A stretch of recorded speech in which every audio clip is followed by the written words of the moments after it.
Thank you, Melanie. Good evening, everyone. I am a rabbi, for those of you who are wondering, and I am very confused as a rabbi.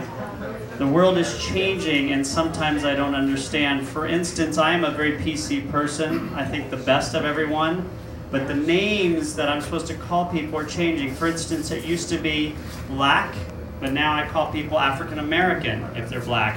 It used to be that I called people Hispanic, and now it's Latino.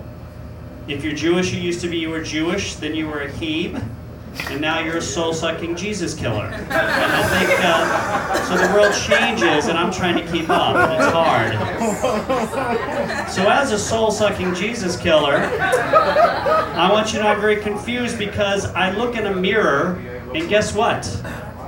I look white. If you take my shirt off, I look really white. I look reflective white. I look blinding white. I am white, white, white. I am so white, there is no other word that will describe me. Yet, I am still a soul-sucking Jesus killer. I was talking to a woman the other day, and she's black or African American, and I was telling her that, Jews are persecuted, and she looked at me, she said, "How can somebody persecute you? You're white." And I said to her, everybody has gifts. Some people have the gift of persecution, and you have to appreciate it, but the answer is, I don't appreciate it. I'm here to tell you that I go around the world trying to fight hate, because hate is the underlying issue that destroys all of us. Now, sometimes I can understand why people hate. Let me give you an example. This gentleman here with the muscles. Yes, you. No, you. You are a good-looking man. I hate you. I am jealous of you, so I wish to God and I pray, because I'm a rabbi, that I will become as good-looking as you one day. However, I'm not really that good of a person. I'm really praying that God will send boils all over your entire body. I pray that God will suck out all the hope you have, like a Dementor from Harry Potter, and that you will die alone with no friends and nobody caring for you at all. But that's just being honest. That makes sense. I hate him because he's good looking. I hate everybody because they're black. Have I met every black person? No. You are racist over there. You hate black people. Have you met every black person? Are you the black Santa Claus? You know everybody in the world? No, you do not. Hating everybody of one race doesn't make sense.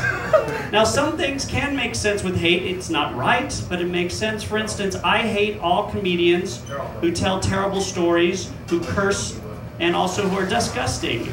That makes sense because they're all going to the second lowest level of hell. So it makes sense.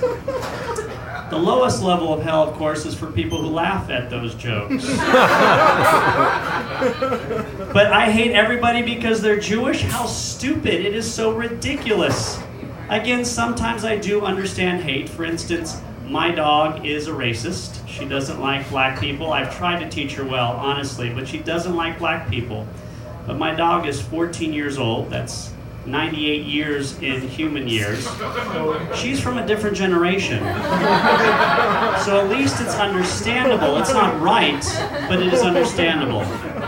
So as a rabbi, I go around trying to teach people not to hate.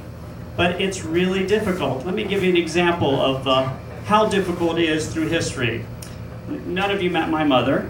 Unfortunately, she was a wonderful woman, but she only felt that there were 4 jobs that were applicable to a nice Jewish boy.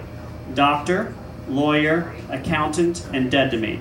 And of course, I'm a rabbi, which is not, oh, you're a rabbi, your mom must have been so proud. Rabbi was 78 on the list. 79 was committing treason. So, no, but in the Jewish world, being a doctor is a big deal because you want to be educated. How many of you here go out when you look for your doctor, you move to a new town, look for somebody who's Jewish? Raise your hand. Raise your hand if you have a Jewish doctor.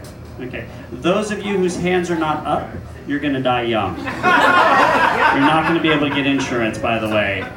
Make sure you say, my doctor is Dr. Goldberg, all right? So it's amazing, but 100 years ago, hospitals would not hire Jews. Medical schools would not allow Jews into their walls. I kid you not. The only way that Jews were able to become doctors is they snuck in.